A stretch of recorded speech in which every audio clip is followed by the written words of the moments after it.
नमस्कार, आप देख रहे हैं बिग फाइट लाइव। आपके साथ मैं श्वेता मिश्रा अवस्थी। वादा है, इन वादों का क्या? चुनावी सीजन में वादों और संकल्प की बौछार होती है। हर सियासी दल वादे करता है, लेकिन वादे धरातल पर कितना उतरते हैं ये कोई नहीं बता सकता है। फिर भी हकीकत सभी को पता है और इन्हीं वादों के सहारे नेता सत्ता की सीढ़ी तक पहुंचने का इरादा रखते हैं। झारखंड में बीजेपी ने 2 दिन पहले अपना संकल्प पत्र जारी किया था और 5 प्रण लिए थे और इंडिया गठबंधन ने झारखंड की जनता को 7 गारंटी दी। कांग्रेस अध्यक्ष खड़गे और जेएमएम चीफ हेमंत सोरेन ने घोषणा पत्र जारी किया। पार्टियों ने भले ही खूब वादे किए हैं, लेकिन जनता को किसका वादा भाता है और किसके वादों को नकारती है, ये तो 23 नवंबर को ही पता चलेगा। हाँ, इतना जरूर है कि वादों की बारिश के बीच समान नागरिक संहिता, घुसपैठ पर रोक और बटोगे तो कटोगे का जिक्र बखूबी किया जा रहा है। मुद्दा कोई भी हो, हर दल भुनाने में लगा है। फिर भी सवाल यही है कि क्या वादों के सहारे पार्टियां जीत का इरादा रखती हैं और क्या वादों के सहारे जीत का मंसूबा जनता पूरा करेगी? आज बात इसी खास मुद्दे पर।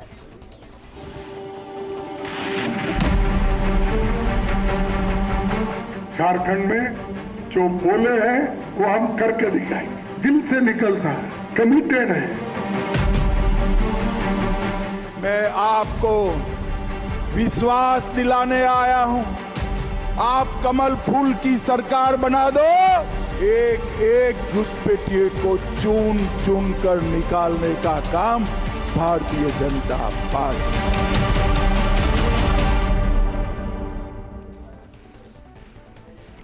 तो जीत का इरादा है, लेकिन ये वादे कैसे पूरे होते हैं, इन वादों पर कितना जनता भरोसा करती है और उस वादों के सहारे किसकी नैया पार होती है, चर्चा इसी पर कर रहे हैं। और खास मेहमान हमारे साथ जुड़ चुके। चलिए सबसे पहले उनसे रूबरू करा देते हैं आपको। हमारे साथ सुरेश गर्ग जी है, बीजेपी प्रवक्ता है। बहुत स्वागत है सुरेश जी आपका। चर्चा में शामिल हुए डॉक्टर सीबी यादव जी, कांग्रेस प्रवक्ता है। सीबी यादव जी, आपका भी बहुत स्वागत है। और साथ ही हमारे साथ मौजूद है राजनीतिक विश्लेषक दिनेश सिंह जी। दिनेश जी, आपका भी बहुत स्वागत है बिग फाइट लाइव में। शुरुआत डॉक्टर सीबी यादव आपसे ही करते हैं, क्योंकि आज जिस तरह से घोषणा की गई और कहे कि कांग्रेस गारंटी देती है, गारंटी की बात करती है, झारखंड को लेकर जो सिनेरियो है, जनता के दिल में कैसे जगह बना पाएगी और कैसे जीत दर्ज करेगी? क्या ये जो गारंटी है उस पर जनता पूरी तरह से भरोसा कर साथ आएगी? क्या लगता है कांग्रेस को? श्वेता जी, गारंटी पे भरोसा इस बात पे निर्भर करता है जी कि उन जो भरोसा दिला रहे हैं उनकी बुनियाद क्या है। कांग्रेस पार्टी की बुनियाद इस देश को बनाने की रही है, संघर्ष की रही है, सत्य अहिंसा प्रेम की रही है, हमेशा सच की रही है, सादगी और शालीनता की रही है। यह हमारी बुनियाद है। हमारे प्रतिपक्ष में जो दूसरी पार्टी है भारतीय जनता पार्टी, उसकी बुनियाद झूठ पर रही है, माफीवीर पर रही है। उस समय भी देश विरोधी ताकतों के साथ में रही है, देश को बांटने और काटने की रही है।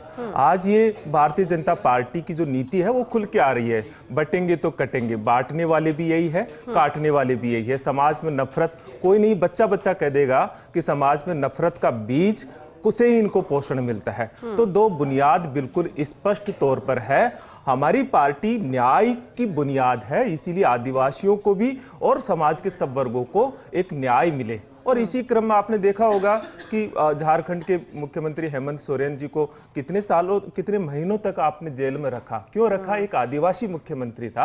आदिवासियों के प्रति इनकी सोच भी यही है। और श्वेता जी, आपको पता ही है, ये तो आदिवासियों को आदिवासी मानते भी नहीं है, ये उनको वनवासी कहते हैं और इस तरह से बरगलाने का काम भी करते हैं। जैसे राजस्थान में किरोड़ीमल मीना जी ने झूठ का पुलिंदा बांधा कि देखिए आदिवासियों, आप अगर मैं सब कुछ लेता रहूंगा तो पड़ोसी के और दूसरे लोगों को कैसे मिलेगा, और खुद के भाई के टिकट के लिए कैसे कहा, और कह रहे हैं कि जो है वचन जाए नहीं, जो वो चौपाइया लिख के कह रहे हैं आज किरोड़ी जी का, हाँ राजस्थान का। लेकिन मैं इसमें इसकी बुनियाद बता रहा हूँ श्वेता जी, इसके पीछे ये है कि इनकी बुनियाद झूठ पर आधारित है। अब जो हमारी जो 7 गारंटियां है वो ऐसा नहीं है कि झारखंड में है। हमने चुनावों में चूंकि गारंटी हम जनता को एक विश्वास दिलाते हैं और पूरे शोध के आधार पर है, और ये गारंटियों में एक भी नई गारंटी नहीं है। वही गारंटी है जो हम हर राज्य के भीतर चुनावों के भीतर जाते हैं। मैया सम्मान योजना में हम 2500 रुपए महिलाओं को गारंटी दे रहे हैं कि हर महीने देंगे। हमने सभी राज्यों में ऐसी बात कही है। हर जिले में ये देखिए, कांग्रेस की जो हमेशा रीति नीति रही है वो शिक्षा, स्वास्थ्य, ये रीति नीति रही है। और सबसे महत्वपूर्ण गारंटी है कि हम हर हर जिले के भीतर यूनिवर्सिटी खोलेंगे, एक हर जिले में मेडिकल कॉलेज और इंजीनियरिंग कॉलेज होगा, क्योंकि कांग्रेस की शुरू से इस देश को बनाने की रही है। 10 लाख, बस मैं आपको बस छोटी सी ये और कर दूं, 10 लाख सरकारी नौकरियों की गारंटी हम दे रहे हैं। 15 लाख का स्वास्थ्य बीमा, जो हमने राजस्थान में 25 लाख का चिरंजीवी योजना, हम हर राज्य के भीतर इस स्वास्थ्य, क्योंकि स्वास्थ्य नागरिक का एक अधिकार होता है। नागरिक ये धर्म जात पात इनकी बात नहीं होती है, काटने की बात नहीं हो, तो उसको मूलभूत सुविधाएं चाहिए, उसको रोजगार चाहिए, उसको स्वास्थ्य चाहिए, उसको शिक्षा चाहिए। हमें धान पर, श्वेता जी, धान पर 3500 रुपए की गारंटी किसान को हम दे ही रहे हैं, गारंटी हम कि धान पे किसान को गारंटी होगी। और हम जो जितनी जनगणना है उनके अनुसार भागीदारी का जो हमारा एजेंडा है, तो ये 7 गारंटियों में कुछ भी ऐसा नया नहीं है। जो हम हमारा एजेंडा है, न्याय का एजेंडा है, हमारी पार्टी का लगातार एक एजेंडा चल रहा है। इंडिया गठबंधन का जो लोकसभा में एजेंडा था वही एजेंडा है, और इन पे जनता विश्वास करेगी। ठीक है, आप ये कह रहे हैं कि ये जो गारंटी है वो कोई नई नहीं है, हमने दूसरे राज्यों में भी किया है और इसलिए हम ये पूरा करेंगे और पूरा कर रहे हैं। एक चीज और जोड़ दो, फिर आप उनके पास चले जाइए। एक चीज जोड़ देता हूं, आप देखिए शुरू में ये गारंटियों का विरोध करते थे, फिर ये मोदी की हमारा नाम चुराया, मोदी की गारंटी, और देखिए 2 करोड़ रोजगार की गारंटी का क्या हुआ। कहा था जब नोटबंदी के समय 50 दिन के अंदर अगर मैं आपका वादा पूरा नहीं करूं, ये नहीं करूं तो चौराहे पर फांसी पे लटका देना। क्या हुआ उस गारंटी का? अब किसान की आमदनी दोगुनी करने की गारंटी को जनता समझ सकती है। हकीकत है, आपकी गारंटी हकीकत है। सुरेश गर्ग जी, एक तो जो गारंटी कांग्रेस झारखंड में दे रही है, उस गारंटी पर बीजेपी का प्रण कैसे भारी पड़ेगा? कैसे जनता नकारेगी कांग्रेस को और बीजेपी के साथ आएगी जो बीजेपी कह रही है झारखंड में?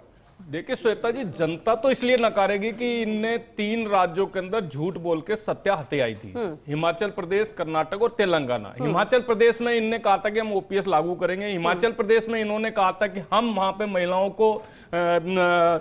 को सम्मान निधि के रूप में पैसा देंगे। हिमाचल में इन्होंने कहा था कि पेट्रोल डीजल की रेट कम करेंगे। हिमाचल में इन्होंने कहा था बिजली की रेटें कम करेंगे। लेकिन हिमाचल में क्या हुआ है? न तो ओपीएस लागू हुई, न हिमाचल के अंदर बिजली की रेटें कम हुई है। इवन सरकार आते ही 5 रुपए से 6 रुपए प्रति लीटर पेट्रोल के भाव बढ़ा दिए। यही हिमाचल के अंदर ये नौकरी देने का वादा किया। एक नौकरी इन्होंने पिछले 2 साल से इनकी वहां पे सरकार है, एक नौकरी दी।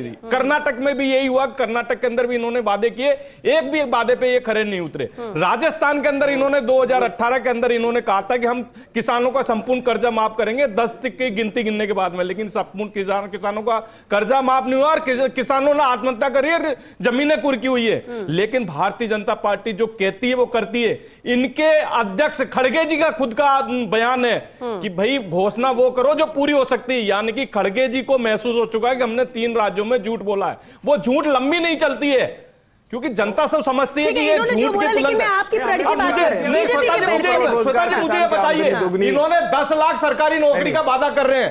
अरे हिमाचल में वो झारखंड के तो 10 लाख तो नौकरी नहीं है, वहां पे 2,87,000 नौकरी है। 10 लाख सरकारी नौकरी कहां से लाएंगे? ये ऐसे झूठे लोग हैं। राजस्थान में भी इन्होंने कहा था कि 2 लाख प्रतिवर्ष सरकारी नौकरी देंगे। 10 लाख नौकरी होती है 5 साल के अंदर, 1,35,000 नौकरी दी है सिर्फ।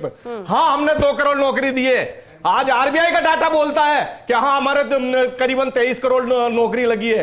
आज हम बताते हैं कि 44 करोड़ मुद्रा लोन है, उसके अंदर एक प्रति व्यक्ति को रोजगार दिया है। हाँ, हम कहते हैं कि किसानों के आय बढ़ी है। ठीक है, बीजेपी को क्योंकि मौके मिले, बीजेपी की सरकार कई राज्यों में है। सुनिए, जनता ने ही तो मौका दिया ना, जनता ने ही भरोसा किया। अब मैं झारखंड की बात कर रही हूँ, प्रण की बात करें, बीजेपी के प्रण है 450 में सिलेंडर दे रहे हैं, आप फ्री गैस सिलेंडर दे रहे हैं। निश्चित रूप से मैं श्वेता जी ये कह रहा हूं कि जो भारतीय जनता पार्टी ने 25 वादे जो पूरे करेगी, जो संकल्प पत्र में जिस तरीके से राजस्थान के अंदर उन्होंने 50% वादे पूरे कर दिए, इसी तरीके से हमारी सरकार बनते ही हम हमारे वादों को अमली जमा पे लाएंगे। चाहे 2100 रुपए प्रति माह महिलाओं को देने वाली बात हो, या 500 रुपए प्रति माह सिलेंडर, 2 सिलेंडर पूरे साल के अंदर फ्री देने वाली बात हो, चाहे वहां पे केजी से पीजी तक की महिलाओं के लिए पढ़ाई का मामला हो, हर जो सुविधा है वो हम निश्चित रूप से 2,87,000 सरकारी नौकरी का मामला हो, या 5 लाख रोजगार देने का वादा है, वो निश्चित रूप से पूरा होगा। झूठ नहीं होता। 10 लाख सरकारी नौकरी दे देंगे भैया, कहां से लाओगे? झारखंड में 10 लाख सरकारी नौकरी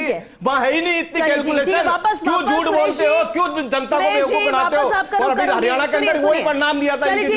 सुरेश जी, आपने बात रखी, बीजेपी की भी लंबी लिस्ट है वादों की जो करना चाहते हैं। इन्होंने जब तक 3 राज्यों के अंदर इन्होंने कमिटमेंट पूरा किया हो तो बता दीजिए। और फिर खड़गे जी को मजबूरी होकर बोलना पड़ा कि भैया हम वादे पूरे नहीं कर सकते, इसलिए इस तरह का बोला जाए कि जो पूरा ही नहीं वापस नहीं आ पाऊं सुरेश जी, आपने अपनी बात रखी। दिनेश जी भी हमारे साथ हैं, उनका रुख कर लेते, राजनीतिक विश्लेषक है। दिनेश जी आपने बीजेपी और कांग्रेस दोनों की बातें सुनी, अहम हो जाता है क्योंकि हम वादों पर बात कर रहे हैं। जीत का इरादा तो दोनों का है और इसलिए कोई गारंटी की बात कर रहा है, कोई प्रण की बात कर रहा है। दिनेश जी, झारखंड को लेकर, इस चुनाव को लेकर एनालिसिस क्या कहता है? ये वादे कितने फायदेमंद साबित होंगे और झारखंड की जनता पर ये कितना असर करेंगे, क्या लगता है आपको? जी, आप सभी को प्रणाम श्वेता जी। जी देखिए, भाजपा के 25 वादे, उसके सामने सामने कांग्रेस और इंडिया गठबंधन की 7 गारंटी। तो ये दोनों देखिए वर्सेस करके अगर देखा जाए तो देखिए जैसे कि एक तरह से कुछ चीजों को, एक तरह से भाजपा का जैसे कि संकल्प पत्र जो था या घोषणा पत्र जो है वो पहले है, और उसके एक दिन के बाद में जो है इन्होंने अपना इंडिया गठबंधन ने अपना घोषणा पत्र जारी किया।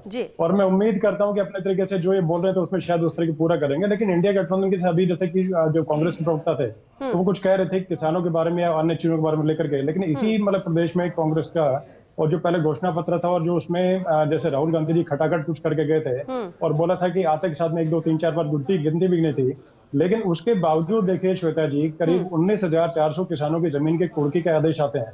तो उस बारे में कहीं ना कहीं देखिए चीजें आती है। उसके अलावा जैसे कर्नाटक में जहां पर जैसे सरकार, मुझे बताना पड़ेगा चीजें क्योंकि सामने है और मतलब कि सारे जो मतलब फैक्ट्स हैं वो चेक की जा सकते हैं, गूगल पर मिल जाएंगे, कहीं मिल जाएंगे आपको। उसके कर्नाटक में जैसे कि कुछ वादे देने काम किए, तो चावल देने फ्री देने का जो वादा किया गया था वो अभी तक पूरा नहीं हो पाया, उसको भी चेक कर सकते हैं। और उसके साथ में देखिए कि जो चीजें की गई थी उसमें जैसे कि उनको लगा कि ठीक है कि मतलब कि जैसे रेवेन्यू बढ़ाने का, क्योंकि जैसे कि जो फ्री गारंटी या फ्री योजनाएं देने का जो कांग्रेस ने कार्य किया, मतलब उसने बताया जो वादा किया था कर्नाटक में, उसको पूरा करने के लिए अच्छी खासी मोटी फीस देकर के, सर्विस चार्जेस देकर के एक विदेशी कंपनी को हायर किया गया जो कि ये तय करेगी, ये देखेगी किस तरह के रेवेन्यू बढ़ा करके उनको फ्री गारंटी और फ्री योजनाएं पूरा किया जाए। अब आते हैं झारखंड पर। झारखंड में देखिए जो 7 गारंटी पूरी की है तो जो कांग्रेस की, तो उसमें देखिए उनमें जो मेंशन उन्होंने किया तो किस तरीके से पूरा करेंगे वो तो वो जाने, लेकिन उससे पहले जैसे कि भाजपा ने जो बताया तो उसमें देखिए सिलसिलेवार तरीके से 25 जो वादे किए हैं और भगवान बिरसा मुंडा की जो 150वीं जयंती है उसके उस पर 150 जो है संकल्प जो किए हैं, तो वो अपने में विस्तृत तरीके से एक एक चीज को पूरा स्थापित करने का कार्य किया है। तो उससे किस तरह के निपटते हैं, क्या निपटते हैं, लेकिन कहीं ना कहीं चीजें विरोधाभासी चीजें नजर आती हैं। क्योंकि देखिए उसमें उन्होंने एक चीज को देखे जैसे कि आदिवासी अस्मिता को लेकर के, आदिवासी चीजों को, उनकी जमीनों को लेकर के, और जैसे यूसीसी को स्थापित करने का, और कुछ जगह से जैसे मतलब ऐसी हैं जैसे कि जहां पर जैसे मान के चले कि जैसे कि आदिवासी सर्किट बना करके जो आदिवासी जो वीर हैं जो कहीं शहीद हुए या जैसे कि आदिवासी नायक हैं उनके नाम पे सर्किट बनाने का, देवी देवता जो है उनके मंदिर जो है उनको लेकर के एक सर्किट मतलब बनाने का, और अन्य जो जैसे कि मतलब कि पुराने जो मतलब कि आदिवासी जैसे कि जो गुरु रहे उनको लेकर के, उनकी स्मारक को लेकर के, और जैसे अन्य जो जैसे कि 5 जैसे कि संभाग पड़ते हैं तो 5 संभाग को लेकर के, जैसे कहीं पर आयरन की बहुतायत है, कहीं पर एल्यूमिनियम जैसे और है उसके ये माइंस हैं, तो इनको लेकर के पूरे तरीके से, और जैसे कि सेल के जैसे कि परियोजना को स्थापित करना, तो उन सब चीजों को लेकर के, उसके साथ साथ जैसे कि अभी जो अमित शाह उन्होंने अपने भाषण में क्लियर बताया था कि जैसे 2004 से 2014 तक जब यूपीए की सरकार थी तो उस टाइम मात्र 84,000 करोड़ रुपए दिए गए थे झारखंड के लिए। तो इतनी अगर अच्छी थी सरकार तो उस टाइम पे करनी थी। उसका जैसे मोदी सरकार जब आई तो उस टाइम में 3,08,000 करोड़ रुपए एक को दिया गया, दूसरा उसका मेरे ख्याल से 80,000 के आसपास जो है वो। ठीक है दिनेश जी, ये बिल्कुल आपने आंकड़ों का और इतिहास भी बताया कि झारखंड का कैसा रहा है, सरकारों के लिए कितनी प्रायोरिटी में रहा है, लेकिन चुनौती आप किसके लिए ज्यादा बड़ी मानते हैं, बीजेपी के लिए, कांग्रेस के लिए झारखंड में? देखिए चुनौती देखा होने का क्योंकि जैसे वोटर्स है किस तरफ बैठे क्या बैठेंगे वो देखा जाएगा, लेकिन जो चुनौतियां प्रमुख जो रहेंगी वो ये कि जैसे 3 सरनेम आपको बताता हूँ, जैसे कि एक हो गया मतलब सोरेन हो गया और मुंडा हो गया, और उसके अलावा जैसे मान के चले कि मरांडी हो गया। तो ये तीनों देखिए 26% जैसे आदिवासी हैं वहां पर उस सारे बेल्ट में, तो ये मान के चले श्वेता जी उनको नजरअंदाज नहीं करते। और भाजपा में जैसे तीनों को रेपुटेशन मिला है, तीनों को जैसे एक तरह से आदिवासियों को सबको लेकर के साथ में, और अन्य जैसे मुस्लिम उन सबको लेकर साथ में चले। उसी तरीके जहां जैसे जेएमएम की सरकार को कांग्रेस और आरजेडी और अन्य जो 1-2 पार्टी जो सपोर्ट कर रही है, तो उनमें सभी का प्रतिनिधित्व उस तरीके से नहीं, कोई एक परिवार की सिर्फ पार्टी नजर आती है।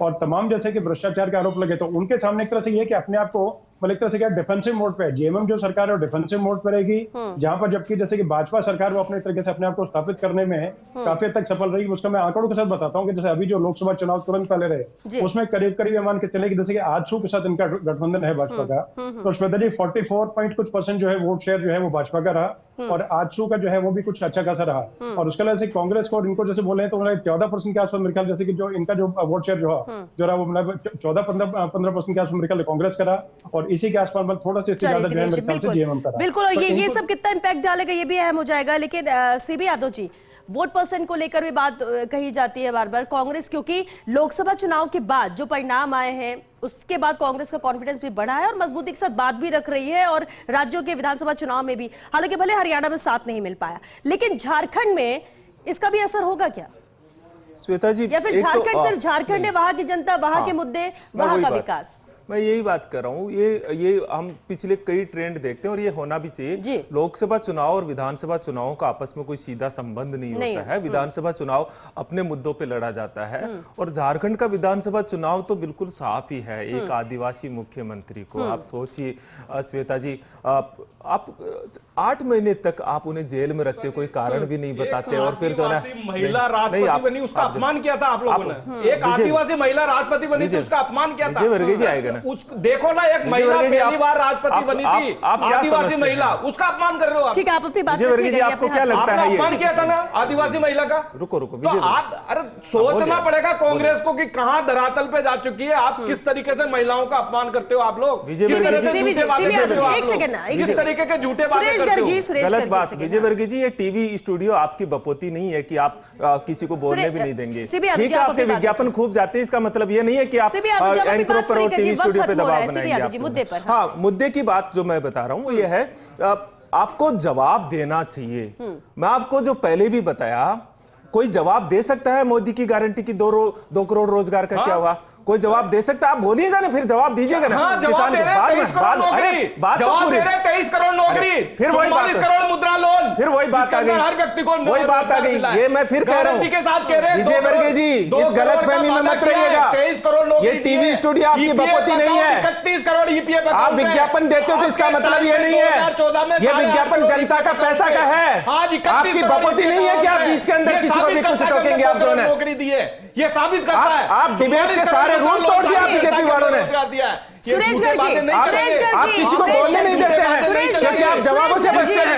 आपका प्रधानमंत्री प्रेस कॉन्फ्रेंस करने की हिम्मत नहीं जुटाता है। आप उनकी बात सुनेंगे नहीं तो वापस आपकी बात वो क्यों सुन लीजिए ना, जवाब दीजिएगा। उनकी झूठ बोले जा रहे हैं, हमें हमारी बात कहने का हक है। डंके की चोट से कहते हैं हमारे रोजगार दिया। आप नहीं तय करेंगे कि हमको यहाँ स्टूडियो में नहीं बोलने देंगे। बीजेपी प्रवक्ताओं को ये क्या ट्रेंड करके भेजा है? झूठ नहीं, झूठ आप अपनी बारी है तो बात कहिएगा। ये जनता देख रही है, जनता देख रही है, कांग्रेस झूठ बोलती है, केवल झूठ। आप अपनी बारी है तब बात कहिएगा। विजय वर्गीय जी, यही बोलती बीजेपी झूठ बोलती है। भारतीय जनता बताइए, एक भी झूठ बोला है? जो हमने बोला 2014 से आज तक जो वादा किया वो पूरा किया हमने। राजस्थान के अंदर 50% समय की बर्बादी है। जिस मुद्दे पर हम बात कर रहे हैं उस पर आप अपनी बात रखिए। जनता झारखंड की हो या फिर जनता राजस्थान की हो, देख रही है, सुन रही है, क्योंकि हर जगह पार्टियां आप लोग की है। आप बात रखेंगे तो पहले बात पे ना चर्चा करते मुद्दे पे, क्योंकि बात खत्म। एक कमेंट जरूर चाहेंगे, एक कमेंट बात तो जाए ना, बात तो जाए ना। ऐसा थोड़ी है कि बात कोई नहीं जाने दे। मैं आपसे कह रहा हूं, अगर आप गूगल के पे भी ये डाल के देखोगे ना, सबसे झूठी पार्टी और सबसे झूठा प्रधानमंत्री, तो नरेंद्र मोदी जी का नाम आता है।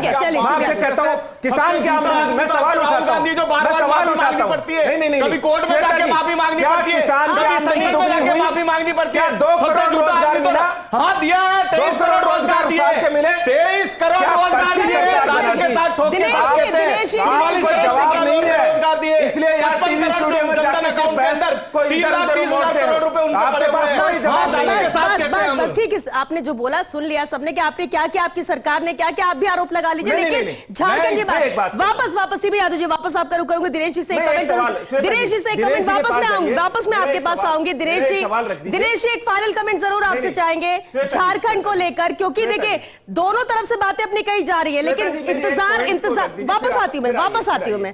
मैनिफेस्टो का इंतजार रहता है और मैनिफेस्टो के बाद बहुत सारी चीजें बदलते भी है, लेकिन सवाल ये उठते कि आप गारंटी दीजिए, आप प्रण कीजिए, आप भरोसा जताइए, लेकिन जनता किसके साथ जाएगी? क्या वाकई में झारखंड की जनता सिर्फ आने वाले भविष्य को देखेगी या पिछले 5 साल पर भी नजर रहेगी?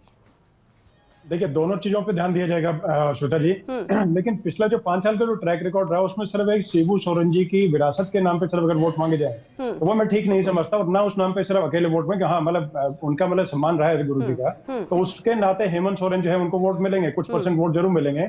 लेकिन देखिए, जैसे कि वोट परसेंट अगर देखा जाए तो उसमें आदिवासियों का 26% और मुस्लिम जो है उनका 15%, तो 41% जो वोट है उनको एक तरह से कहीं ना कहीं इंडिया गठबंधन जो है वो लामबंद करना चाह रहा है। उसी के लिए पोलराइजेशन को लेकर के सारा जो है वो समीकरण चल रहा है। जी। लेकिन उस तरीके से नहीं। जैसे मैंने 3 जो है सरनेम की मतलब एक तरह से मतलब अब उस बारे में आपको अवगत कराया, उसके बारे में बताया, तो उसको देखिए तीनों के तीनों जो मजबूत जो तीनों सरनेम के मजबूत जो नेता हैं, जैसे जी। चंपाई सोरेन पहले मुख्यमंत्री रहे, हाँ। उनको किस तरीके से जैसे कि सीट से उतार दी गया, तो उसको लेकर के तो ठीक है, कहीं ना कहीं जनता में अगर है कि आदिवासी अस्मिता की अगर बात आएगी तो चंपाई सोरेन को किस तरीके से पद से हटाया गया, तो उस बारे में सोचना पड़ेगा। सीता सोरेन जो है उनके साथ में क्या क्या वो भी देख मतलब जनता देखेगी, और आगे आने वाली जो गारंटी जो भाजपा ने दी और जो राज्य का विकास करके 4-5 लाख करोड़ रुपए पिछले 10 साल में खर्च हुए, उसको लेकर के तो सभी चीजों को लेकर, और दूसरा देखिए कि जनता जो सब देख रही है चीजें, और देखिए जैसे कि बोला कि राष्ट्रीय और अंतर्राष्ट्रीय पटल पर जिस तरीके से भारत का पहले से बोलबाला हुआ, जिस तरीके से हमारा डंका बजा, तो सभी चीजों को लेकर के जनता चलेगी। और मुझे लगता है कि इस मामले में भाजपा और जैसे कि भाजपा गठबंधन का पलड़ा जो है वो पहले से भारी है, क्योंकि एक तरह से नए विचारों के साथ में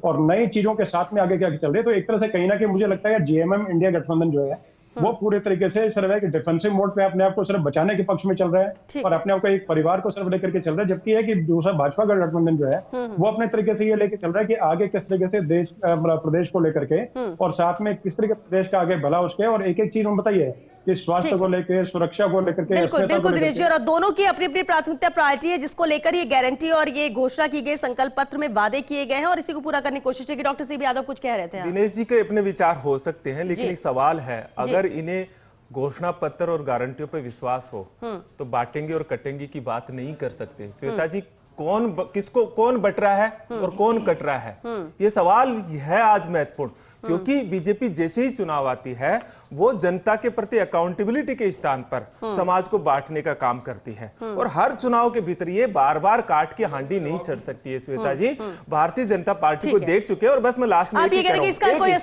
ही लाइन कह रहा हूं, हम लोग संघर्ष कर रहे हैं इलेक्टोरल बॉन्ड के गैर कानूनी पैसे से, हम लोग संघर्ष कर रहे हैं संवैधानिक संस्थाओं को कब्जा कर लिया उनसे, हम लोग संघर्ष कर रहे हैं उस इलेक्शन कमीशन जैसी स्वतंत्र संस्था से, तो हम संघर्ष कर रहे हैं और जनता हमारे साथ है, और हम हरा के रहेंगे भारतीय जनता पार्टी को, न केवल झारखंड में बल्कि भारतीय जनता पार्टी को, इस देश की नफरत की राजनीति को इस देश से मिटा के रहेंगे। सुरेश गर्ग, झारखंड को विकास की अगर उसमें पैमाने पर बात की जाए कितनी जरूरत है?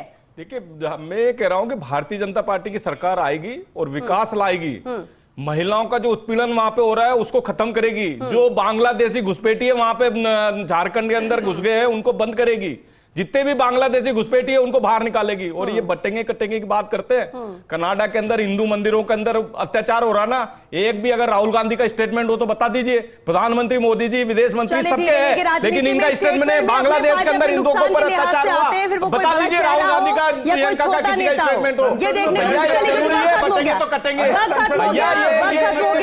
बहुत शुक्रिया सुरेश जी, सीबी यादव जी, दिनेश जी, आप सभी का बहुत शुक्रिया इस चर्चा में शामिल होने के लिए। देखिए, जीत का इरादा तो दोनों तरफ से है, दोनों तरफ से जो गठबंधन है वो मजबूती के साथ अपनी बात रखा है, इंतजार जरूर संकल्प पत्र का रहता है, लेकिन कांग्रेस भी गारंटी दे रही है, प्रण यहां पर भी बीजेपी ने ले रखा है। फिर फ्री बीज की बात की जाए या लोगों को राहत देने की बात की जाए, रोजगार की बात की जाए या फिर झारखंड के विकास की बात की जाए, महिलाओं के सशक्तिकरण की बात की जाए, हर कोई हर मुद्दे पर फोकस कर रहा है, लेकिन झारखंड की जनता किसके साथ जाती है ये भी बेहद अहम रहेगा, क्योंकि झारखंड अहम राज्य है जहां पर आदिवासियों की बात तो की जाती है, लेकिन क्या वाकई में जमीनी स्तर पर उनका उतना विकास हुआ है जितना उनका होना चाहिए, और कौन सी पार्टी है जो उनके साथ जाएगी, उससे बड़ी बात हो जाती है कि भरोसा किस पार्टी पर, किस कैंडिडेट पर वहां की जनता करती है, क्योंकि जनता ही तय करने वाली, और इस लिहाज से भी झारखंड का चुनाव बेहद अहम होने वाला है, जो कि 2 चरणों में संपन्न होगा। चलिए इसी के साथ बिग फाइट लाइव में आज के लिए बस इतना ही। नमस्कार।